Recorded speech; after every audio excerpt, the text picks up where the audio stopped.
Good afternoon. Welcome. We're going to get started.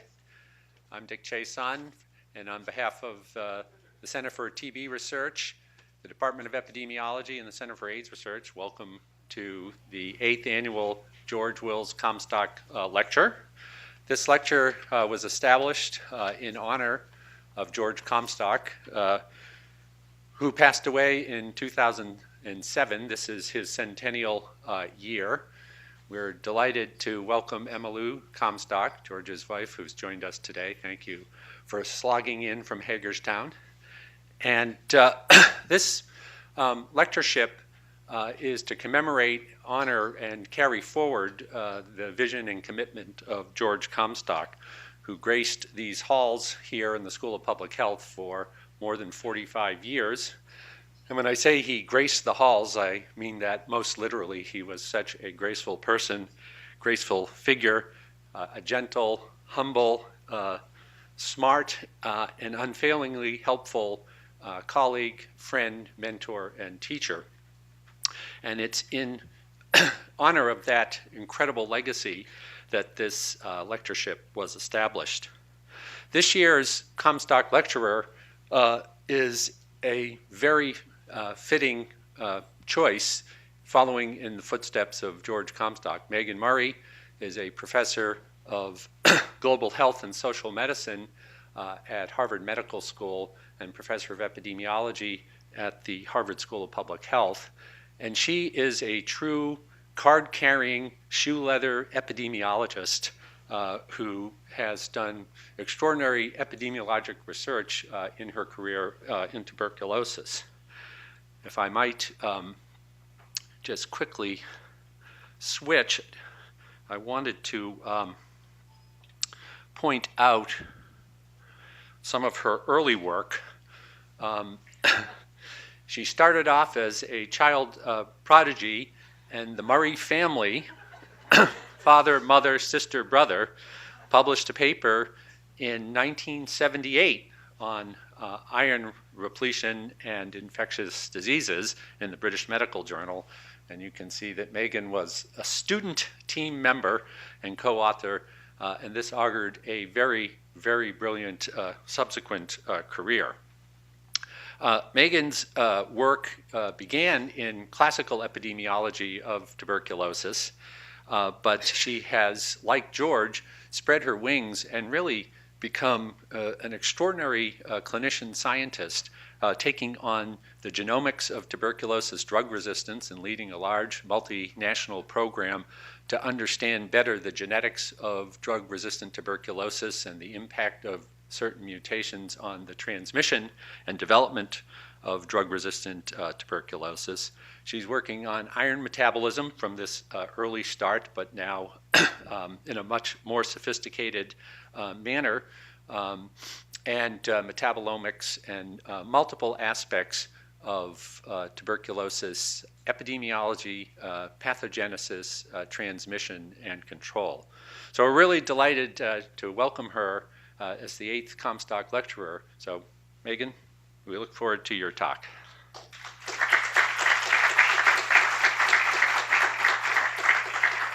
I'll get you up here. Whoops. Oh, thank you. Well, I wasn't expecting to see a paper from 1978, but it's such an honor to be here. Dr. Comstock has long been a hero of many of us, and certainly a hero of mine. The work that I was talking to a student the other day. She was asking about adolescent TB. And I said, I think that question has been answered. Let me just pull up a paper for you. It was his study in Puerto Rico that enrolled something like 80,000 people and followed them for something like 25 years. This is real, real epidemiology and real devotion. And I just am thrilled to be asked to do this. I'm also thrilled, given the long list of really distinguished people who've preceded me, and including some of my mentors. That you'll see a picture of Tony Harries as we go. My work on diabetes and TB actually began with this student, Christy Jean, who is a doctoral student of mine, and came in and said, look, I've just taken a course in meta-analysis, and I'm really interested in diabetes. I'm going to work on that. And I said, oh, okay. That's all right. I thought it would be short-lived, but she went on and reviewed the world literature on diabetes and TB, and found first there was a very strong connection with an odds ratio of about 3 that people with diabetes would progress to TB compared to people who didn't have diabetes. But even more importantly, that there were very few papers, 13 in this study, that met the criteria that we would consider adequate for being in a meta-analysis. This is despite the fact that the link between diabetes and TB had been documented for something like 2,000 years, first reported by an Indian physician in about 1000 BC. And then reported consistently by physicians around the world, and very well documented in the pre-chemotherapeutic literature. But very few people had done systematic studies, and systematic studies, it turns out, are quite difficult to do, which is one of the things we learned from this meta-analysis. Well, we went on to look at whether there was a connection between the severity of diabetes, and one would expect it might be, and what we knew about the severity of diabetes. And we had access to 2 older papers, one from Pablo Mendez, who did a study in Mexico showing that poorly controlled diabetes was more strongly associated with TB than well-controlled diabetes. And then a very nice study by a group in Hong Kong who followed 42,000 elderly residents of homes for the elderly, and then hooked that database up with a TB database and an insurance database, and were able to measure hemoglobin A1C in people diagnosed with diabetes, and then follow in a cohort fashion whether people got TB. And you see here that if one had a hemoglobin A1C, so a measure of the glycemic index that was less than 7, so fairly normal, well controlled, then not only were they not at risk, any increased risk of TB, but one might argue that they were at lower risk, although the confidence interval is wide. But those who had a higher hemoglobin A1C, so an indication of chronic hyperglycemia, were at higher risk. We looked at the same, a very important piece on that cohort was that this group also looked at BMI, body mass index, and risk factors as a risk factor for TB in the same cohort, and had previously documented that as people's BMI increased, their risk of TB decreased. So we knew that the diabetes effect was not mediated through obesity or high BMI, and in fact, many of the studies that hadn't controlled for BMI would be confounded by the fact that diabetes was associated with high BMI.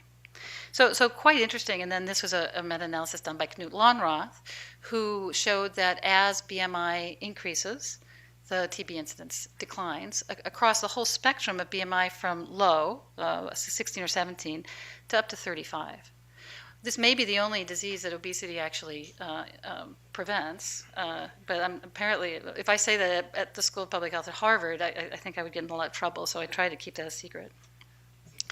We looked at a similar question with a database that we were using in Taiwan. One of my doctoral students is Shan-Ho Lin, who you'll see in a moment, is Taiwanese, and he worked with Megan Baker, another doctoral student, to identify this baseline survey that had been done in 2007 called the National Health Interview Survey that gained baseline data on 17,000 people. And then we could link that to the National Insurance Database from Taiwan, which is a brilliant resource because almost everyone in the country is in universal health coverage, so 98% of the country. And it's well documented, so one can pull out both diabetes diagnoses from ICD-9 codes and from drug insurance claims, and complications, and TB diagnoses based on the use of drugs and ICD-9 codes. So I think we're missing the bottom of that slide, but we also looked, in addition to TB diagnosis, we looked at, I'm just going to go to the next slide because I actually can't read it. So what we found was that the top part of the graph are just risk factors for TB progression in that database, and of course you see TB. All diabetes after adjustment is about, people are about twice as likely to develop TB. Treated TB is higher, probably because in that particular cohort, people with identified and treated TB were sicker than people who were not treated. But interestingly, residents in an indigenous community was also strongly associated with TB, with an odds ratio of almost 5, and then adjusted at 3. So in Taiwan, there are Aboriginal or indigenous communities that are not Chinese and who have presumably been there for a very long time. And this is a fairly vulnerable minority who have very high TB incidence rates. They also have very high diabetes rates and obesity rates, and I'm going to come back to this in a little bit. The bottom graph is what we were actually after in this study. So we looked at complications of diabetes and found that those with one or more complications were at higher risk than people with no diabetes, but people with greater than 2 were at much higher risk. And when we used a severity score based on ICD-9 codes, people with a severity score of more than 4 were at 5 times the risk of progressing to diabetes. So meta-analyses are really challenging. They're a lot of work, and they always sound like they're going to be easy because you don't have to go and collect your own data. But it turns out that they're gruesome and painful. And I was ready to give up at that point and said, okay, I've done my meta-analyses. Let's move on. When then these 3 people came and knocked on the door. This is Anil Kapoor from the International Diabetes Federation, Knut Lonrath, who's works on social determinants on TB at WHO, and you've probably already met the irrepressible Tony Harries, who was a speaker here a few years ago, who is now leads the academic part of the union against TB and lung disease. This group had really become energized around this question of diabetes. And Tony, in particular, who had developed the model for integrated HIV TB treatment in Malawi and then really spread that model throughout the world, was championing the idea that we could do something similar for diabetes. Turns out that's actually even more challenging than the integration of TB and HIV, which was pretty challenging because we're really going across very complex specialties. So it's one thing to get one set of ID doctors to talk to another set of ID doctors, but to get the world of diabetes and endocrinology and this very complex disease to integrate with vertical programs on TB is really challenging, and only Tony could pull it off. So let's hope he does. They asked us to do another meta-analysis, this time looking at treatment outcomes, and specifically early culture conversion, relapse, and then death or failure. But there was so little on failure, we just stuck with death. So Megan Baker, who you saw a moment ago, took on this project in a heroic fashion. And this was, again, very challenging, partly because outcomes across these studies were not synchronized. So there's culture conversion, there's smear conversion, there's at 2 months, at 3 months, and we had to choose. And in this case, we chose culture conversion at 2 to 3 months. And what you find is that many studies have shown that there's a delay in culture conversion, with some exceptions, including Kelly's paper from 2009. So we're assuming that although this was heterogeneous, that the sort of impact is about an odds ratio of 2. So people are probably twice as likely to be smear positive at 2 to 3 months after beginning treatment than they would have been if they had not been diabetic.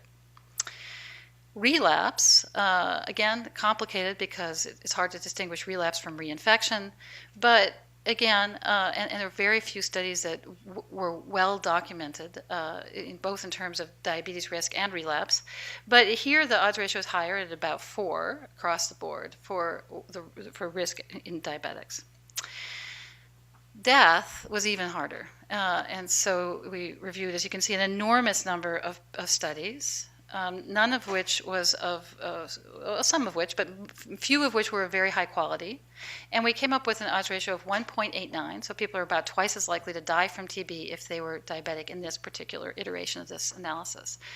The problem with this analysis is that this was in many different places, using many different kinds of groups, and rarely did people control for any of the confounders that would be related to death. So in particular, if your non-diabetics are HIV infected or have silicosis or have multi-drug resistant, then yes, the comparison group might be at very high risk for death, and the diabetics look protected.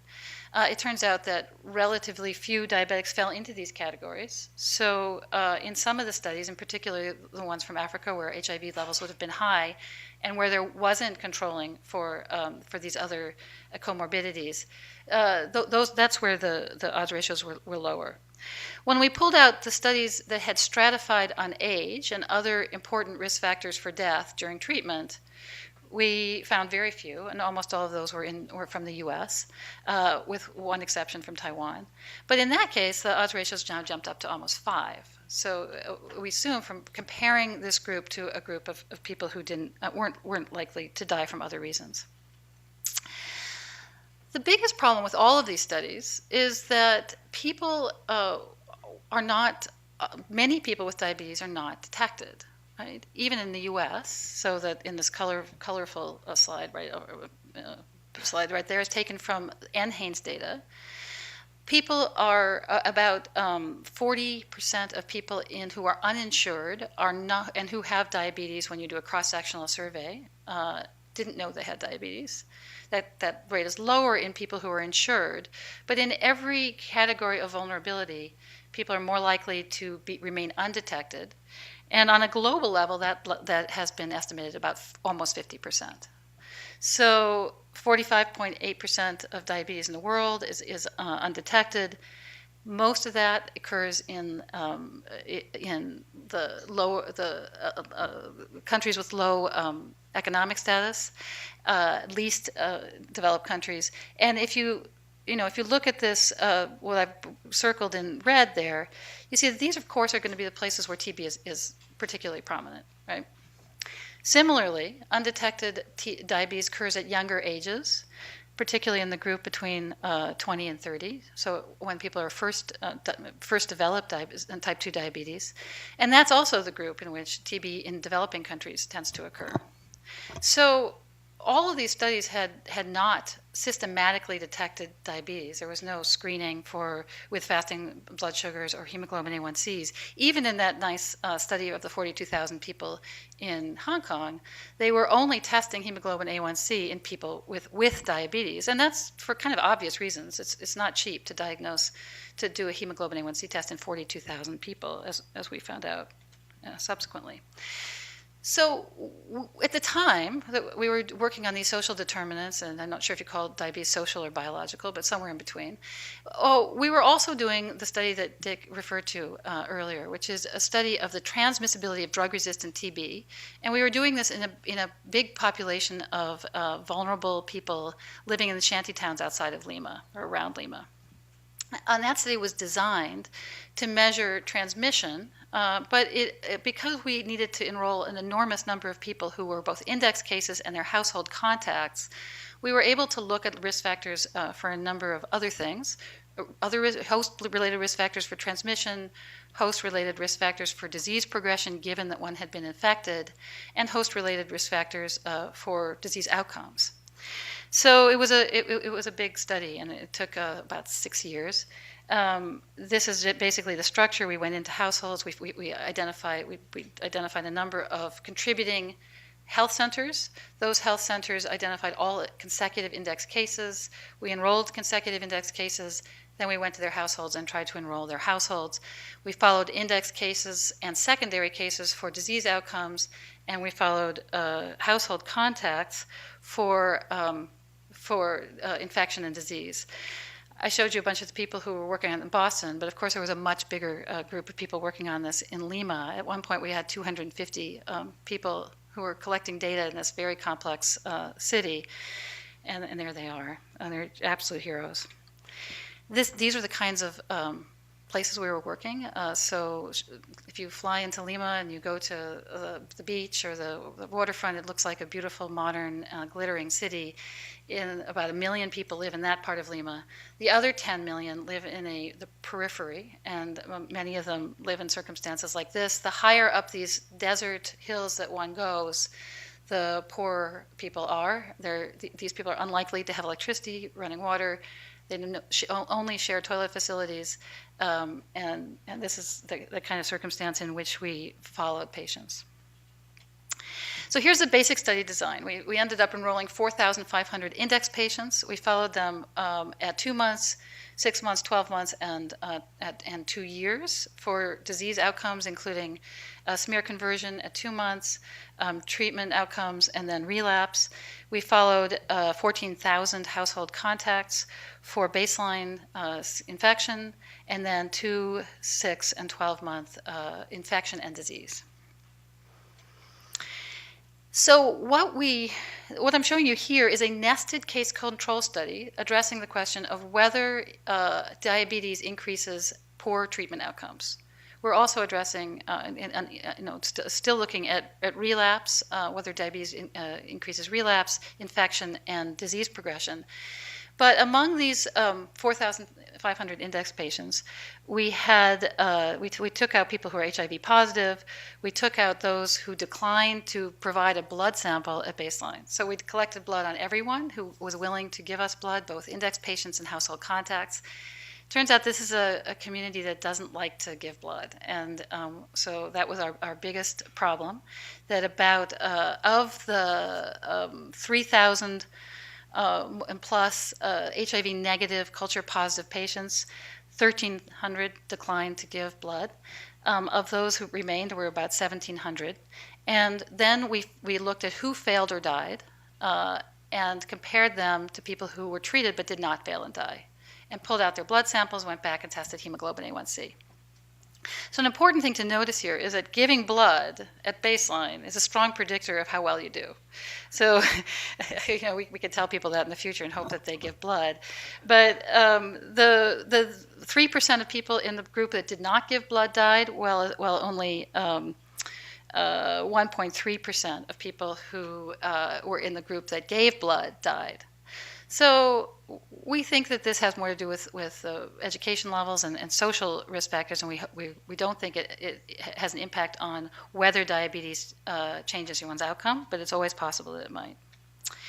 And here's how it broke down. So we had 28 cases, 28 people who either died or failed. Most of these are deaths, relatively few failures.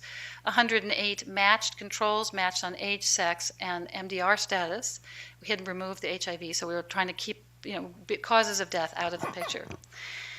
Of those, only one of the cases actually had self-reported diabetes, but when we went on to measure their hemoglobin A1C, we had 7 of the people had among the cases had a hemoglobin A1C greater than 7. Of those who said that they did not have, of those who said they did not have diabetes, 5 had a hemoglobin A1C greater than 7, suggesting they did. Similarly, in the controls, there were undetected cases, but most of the people among the controls who said they did not have diabetes did not on hemoglobin A1C testing, which meant that when we put that all into a multivariate model, that the odds ratio for hemoglobin A1C greater than 7 being linked to death or failure was close to 5, really exactly the same as what we found in the meta-analysis when we stratified on other causes of death. So we think that, and interestingly, most of these are undetected cases. So we think what's been missed in the previous studies is that when one does not systematically screen everyone, or at least all the cases and controls for diabetes, that we're missing all the undetected cases, and the undetected cases are often those who actually have fairly severe diabetes with hemoglobin A1Cs that are quite high, but we're completely missing them. So it suggests that almost all the previous studies on all sorts of risk are underestimating the impact of diabetes on TB risk, TB death, and other outcomes. So let me just try to put this into context. Here's the world, what the International Diabetes Federation says about where the world is going in terms of diabetes. For us who work in TB, we know our numbers are somewhat smaller than these. There are 380 86 million cases of prevalent diabetes now among the adult population. That is expected to rise to almost 600 million. That means that the global diabetes prevalence in last year was 8.3. This year it's considered to be about 9.6, and it will go on to be 10.1, they claim, in 2035. I've seen other estimates which are much higher, depending on what actually happens. And of course, about half of these are undiagnosed. So number of deaths under age 60, about 48%. When Canute, who works on the social determinants at the WHO, had estimated the attributable fraction of cases, now this is not deaths, but cases due to various risk factors, he had assumed that diabetes prevalence in the world was 5.4, and estimated that about 10% of the TB cases in the world could be attributed to diabetes. If you take the current estimate of 9.5% prevalence, then that attributable fraction goes up to 22%. Now, of course, attributable fractions, they don't add up to 100%. There's lots of overlap between various vulnerabilities.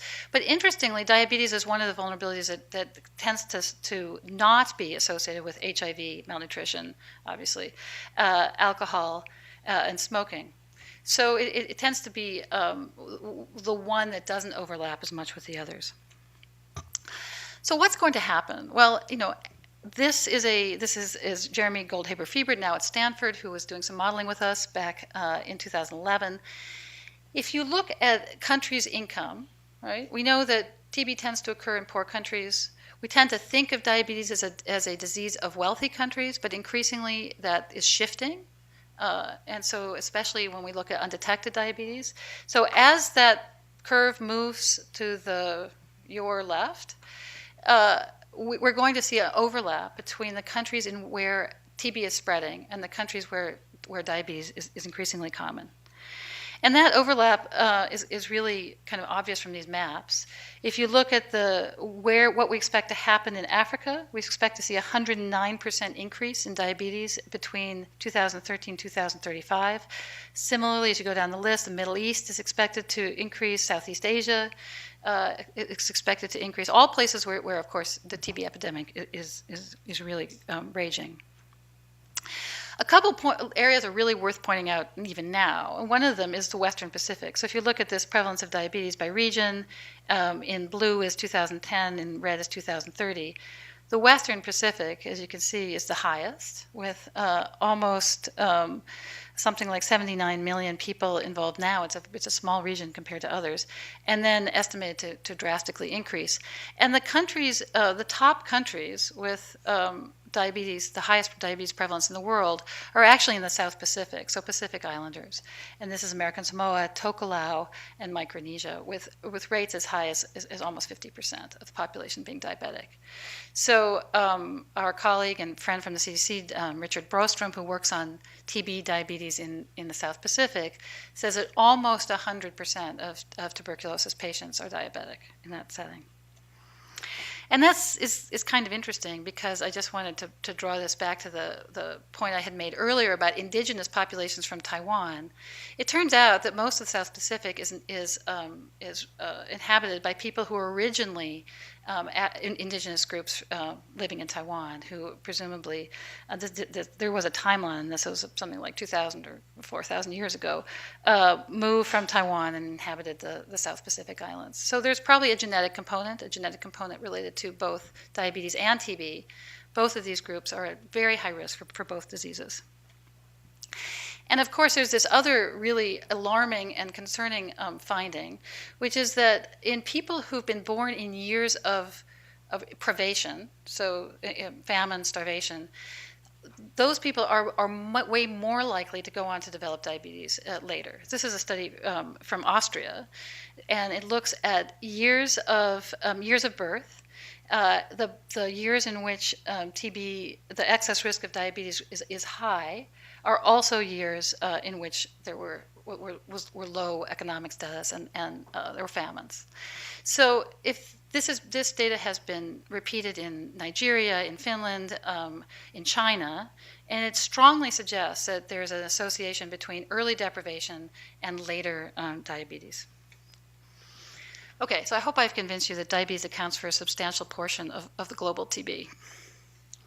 What should we do about it?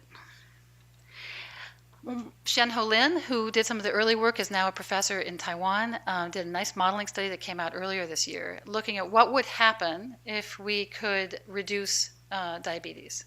And what you see here is that if you expect a large rise in diabetes, as you see in A, then you're going to see we expect there to be a decline in incidence in TB over the next several decades because TB is declining everywhere. But that could be offset by a large rise in diabetes in the world.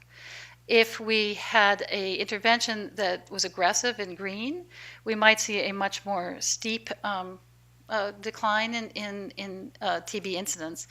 C is death, and that's important because since the data that Shen-Ho used for this to model this was that 1.89 odds ratio that I showed you. If we consider the data that we've gotten where we think the odds ratio is more like 4, that would be much more extreme. But I think we all know that we're not going to make a lot of headway in the near future about reducing global diabetes prevalence. So don't tell the diabetes people I said that, but that's a hard one, as we all know. So what else can we do? Well, Tony Harries has really strongly advocated for bidirectional screening. Bidirectional screening meaning screening diabetics for TB and screening TB patients for diabetes. So Christy was asked to do yet another review looking at whether screening for people with diabetes for TB was worthwhile. Here we're mapping the number of diabetics you would need to screen to detect a single case, and it really very much depends on TB prevalence and, of course, what the actual risk is. So let's assume that the actual risk is somewhere around 3, and so we'll look at the yellow line. If TB prevalence is 100 per 100,000, then we need to screen about 500-600 people to detect a single TB case. If TB prevalence is 1,000, well, it gets much smaller, but it's still on the order of 100 people. On the other hand, if we screen people with TB for diabetes, it's much easier to find someone. So again, we're going to stick with that yellow line that suggests that the prevalence ratio is 3. And if we think that diabetic prevalence is, say, 5%, then we only need to screen about 15 people or less in order to find a diabetic.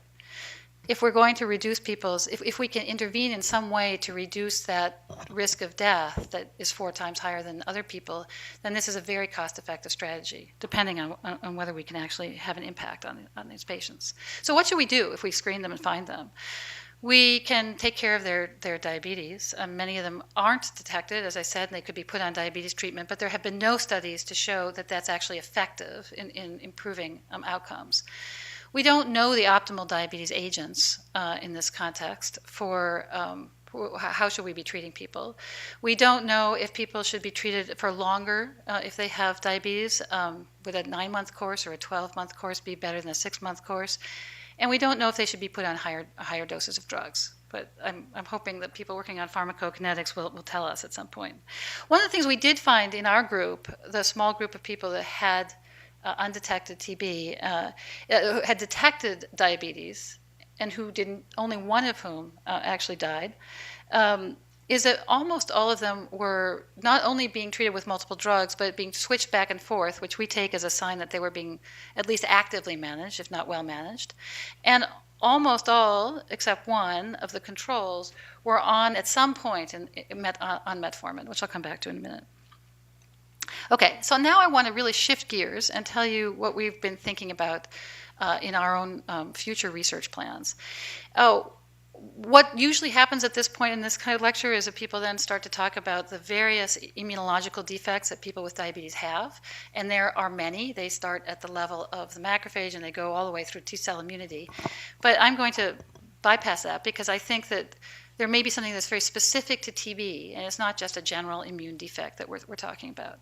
So I'm going to start with the organism and sort of walk through our kind of convoluted thinking about what might be happening. We know that TB modulates host metabolic states for its own benefit, and it does so because it likes to eat human cholesterol. This slide was originally entitled "TB eats your cholesterol for lunch." but it does, and this is a demonstration of that. So the green is it's a cholesterol binding fluorophore, so it's binding to cholesterol in macrophages, and the red is TB bacilli, and this is to show you that within macrophages that are infected by TB, that host cholesterol tends to aggregate and then be used by TB as fuel. When that conversion takes place, the TB bacilli become resistant to, resistant isn't the right word. They become less amenable to being treated by antibiotics, and they create this change in the macrophage. The macrophage then develops into a foam cell, which is a very characteristic feature of TB granuloma, right? So that process is turned on by TB because MTB bacilli can turn on this nuclear receptor called PPAR gamma.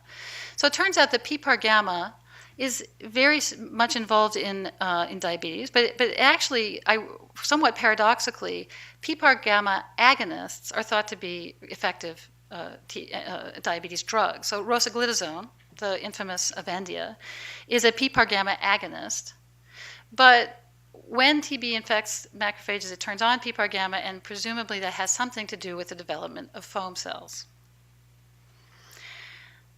We know a lot about foam cells from chronic disease, and if you really are interested in understanding foam cell differentiation, you have to go back to the literature on atherosclerosis, because there's far more research funds being spent on atherosclerosis than TB.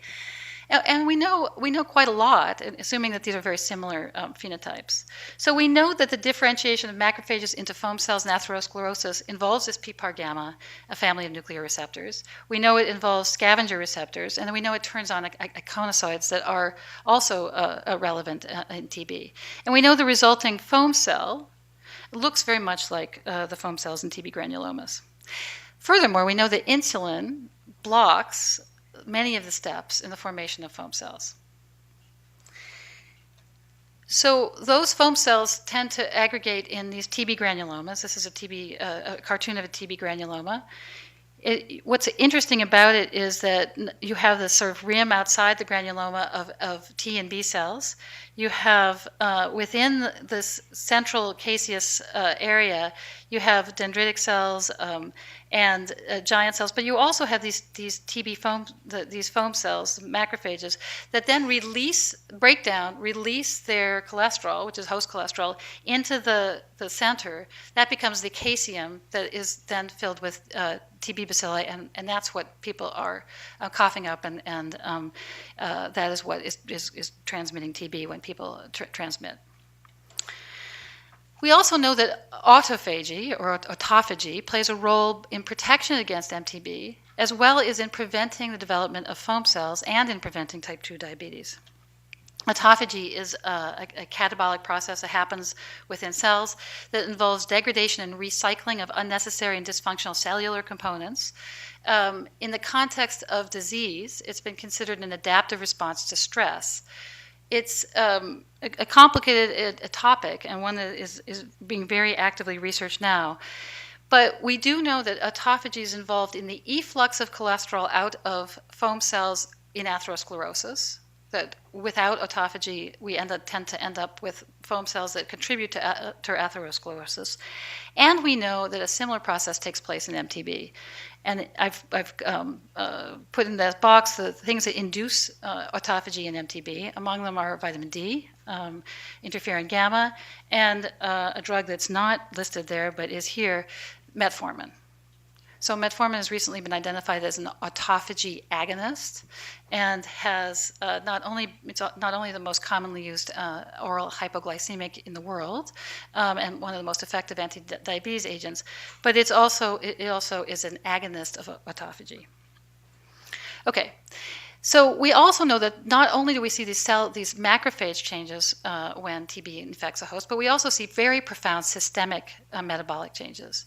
Some of those systemic metabolic changes are classic, like this total emaciation of this gentleman.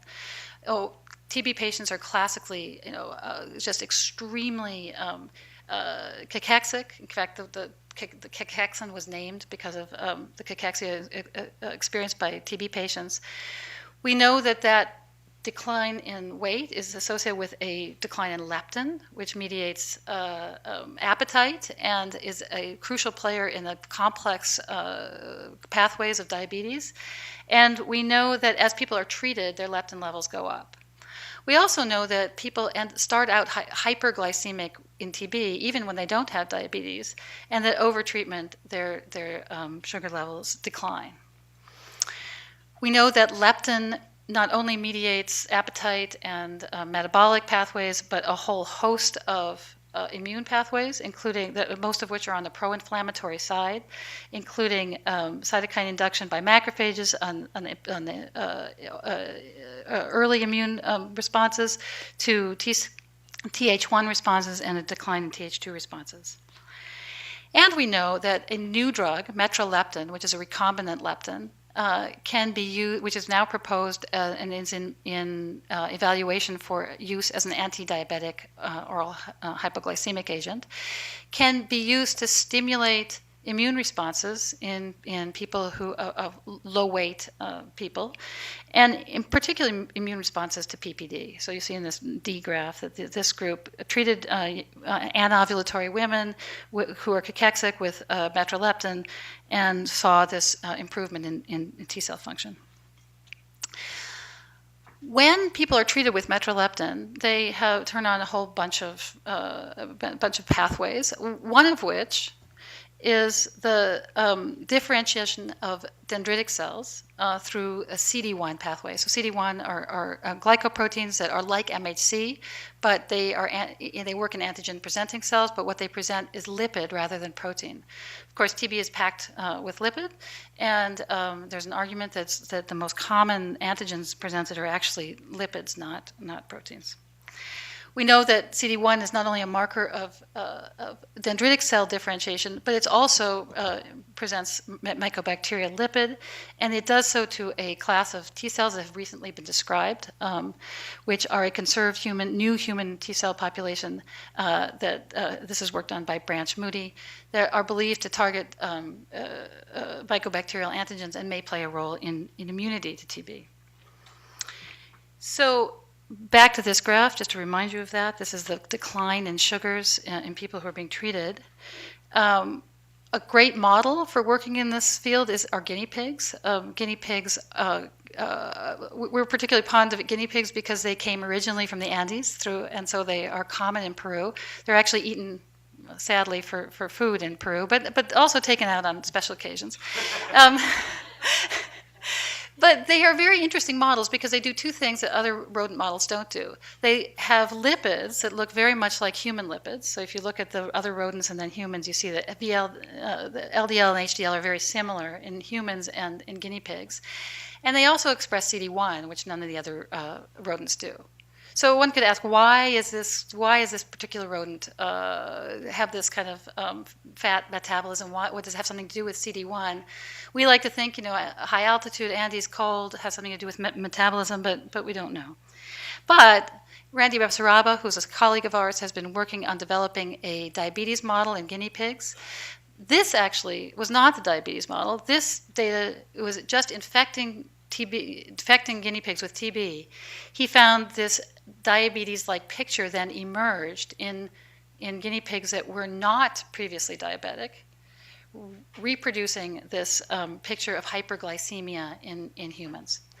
So we're very interested in this particular model. All this is to show you is that diabetes is really complicated, and it overlaps with a lot of different immune pathways that are relevant to TB, both in terms of dendritic cell differentiation, possibly through CD1, and the things I've circled in red are drugs that are available now that act on different parts of this complicated cycle. Drugs that are both used on a regular basis and which we can take into the guinea pig model and see how they impact TB. So this is work that we are just beginning under a new grant. This is a collaboration with Branch Moody, a geneticist, Shomo Raychaudhuri, and Randy Bessaraba, in which we're both developing an animal model to ask the questions, what are the impacts of these hypoglycemic agents on both the metabolic features of TB, but also the immunological factors and TB burden? How do they affect foam cell differentiation, drug tolerance, dendritic cell maturation? And then we're extending our work in Peru to look at humans, going back to ask, are there genetic factors that are associated with metabolism that predict TB risk and outcomes? What about CD1 responsiveness and these new T cells? So there's a lot of people to thank for this for this work. I had a team working on diabetes meta-analyses at Harvard. We really appreciate the union, the WHO, and the Diabetes Foundation's interest and really strong support of this work. With a huge team in Peru led by Leo Lecca. We have the new TBRU team. Our funding has come through the union, through the WHO, and now through NIH. So thank you.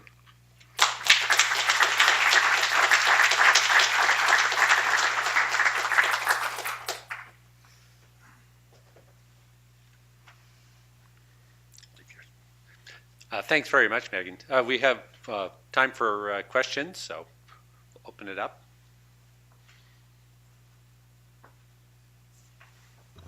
Yeah. Good.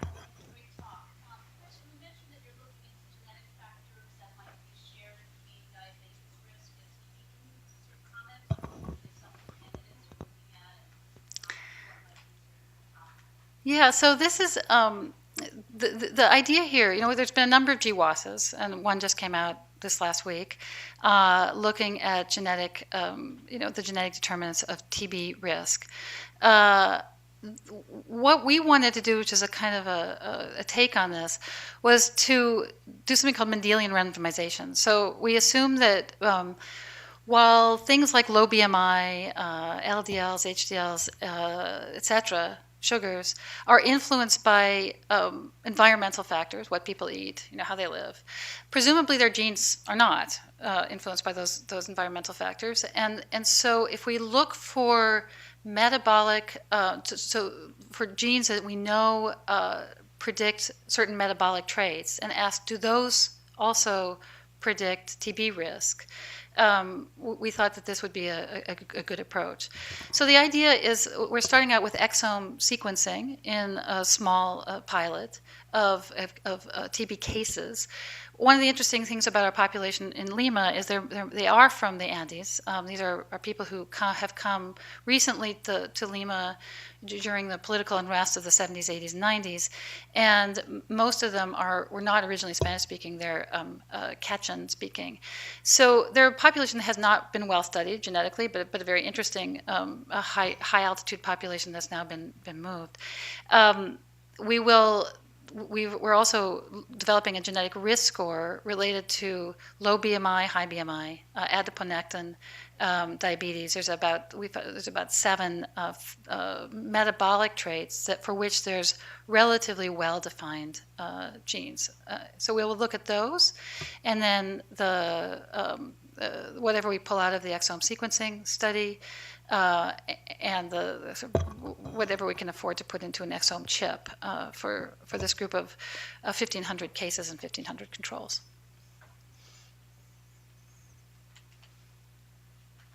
Ask you a question. Well, yeah, go ahead. Yeah, so I'm just trying to piece this all together, sort of like a pathways kind of thing. So I'm just thinking about that last slide that you presented, where it seems to be that treating guinea pigs seems to induce a diabetes-like state. So I'm guessing, I'm just wondering, based on those meta-analyses, based on the domestic case control study, is there a lot of evidence that diabetes preceding tuberculosis, reactivation, or acute infection is actually what's determining these worse outcomes, or is it sort of all happening at the same time, that serious TB on its own is causing a diabetes-like state, and that's what you detect? Well, so it's a really good question. I mean, one of the ways people have addressed it is by looking at what happens to people after they've been treated. So it's easier than going backwards. In the screening that picks up, now there's increasing, partly from Tony Harry's efforts, there's increasing screening for diabetics among TB cohorts. And then they're followed for some months later. And the majority of them do remain, of people who are frankly diabetic do remain diabetic. Their sugars have fallen. But there's a group of people who then switch and are kind of on the borderline. One of the things we were trying to do with this study was to get blood samples in the household contacts at baseline. So before we thought they were exposed to TB, I mean, they've been exposed, but before they'd been infected and went on to develop secondary disease, so that their disease status didn't impact their metabolic state. And this has always been the problem with low BMI. I mean, if you do a case control study of low BMI as a risk factor for TB, well, everybody with TB who's sick enough has low BMI. It's not because we don't know what their BMI was previously. So the design of this study was really to try to overcome that. It's a bit tricky because, when do you call if a TB case occurs 3 or 4 weeks after the diagnosis of the index case? Were they developing it? Were they sick, and is that why they have low BMI? So we've done nutritional assessments too, and asked people what they eat and what they used to eat and what their family members eat. But it is complex. That's a good question. Amita?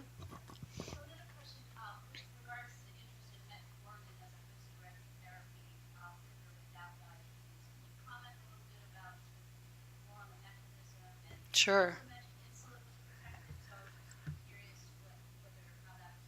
Well, so when I thought insulin was protective, it was a protective in atherosclerosis against the development of foam cells, right? So we don't know if it's protective here. So there was a recent study, I was going to cover it, but then I realized I was going to run out of time. So on metformin as a host-directed therapy, and the study identified metformin as one of the autophagy inducers and decided to look at it in mice. So they infected mice with TB and they treated them with metformin.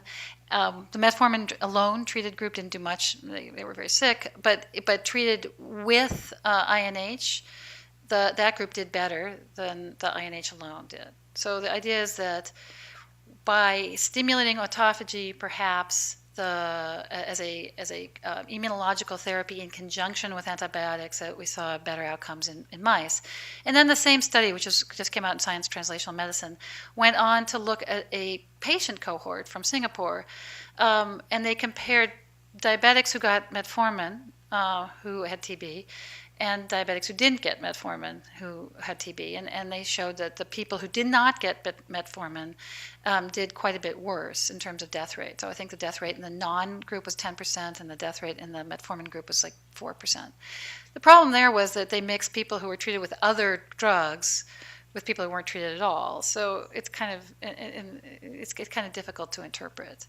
But it's a very interesting question as to not only is that the right drug for TB diabetics, but would it be a good drug for TB patients who don't have diabetes?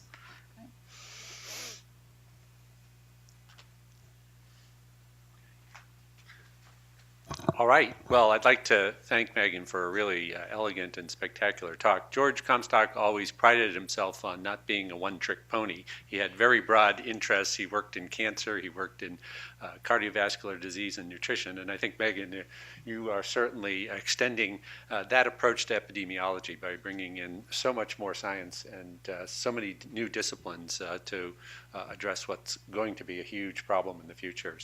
So thank you very much.